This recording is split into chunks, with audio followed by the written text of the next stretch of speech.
folks, I'm Ed. This is Backroad Hero, if you didn't know that already. Little dog walk update out with Poppy and Tootsie at the moment. Well, changes are good. So, bought a couple of cars at the weekend. That was all very exciting. Wasn't expecting to buy any. Came away with two. Well, I bought one and Robin bought one. We were going up to Anglia car auctions to see a gorgeous XKR 2006.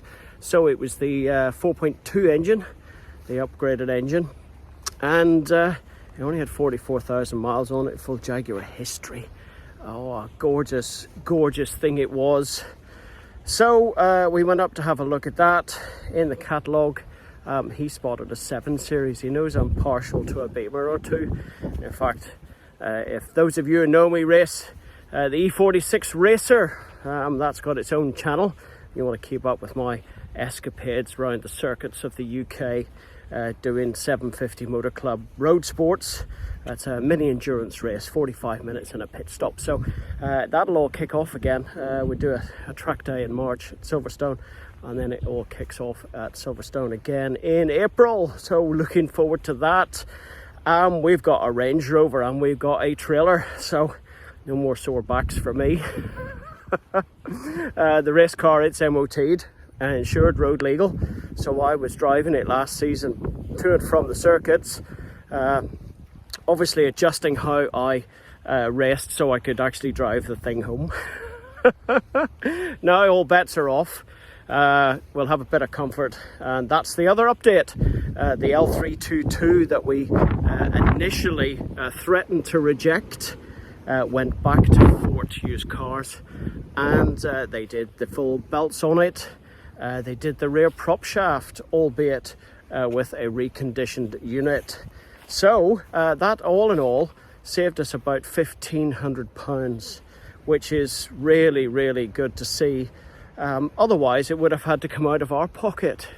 And when you buy a car used, yes, you've got to expect a certain amount of wear and tear, I suppose. There are a few bits and pieces still to address. As I said in the video, some we knew about, some we didn't, and most of the important stuff is done. So it's about managing expectations buying a used car. It's over 10 years old. It's got nearly 90,000 miles on it.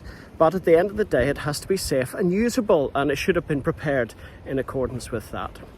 So that's good news all round. Robin's XFS, the 3 litre, will be coming up for sale very soon. And the 3 litre V6 Busso Spider, the Alfa Romeo, that'll be going. That's pretty much covering the cost of the new purchase on his behalf.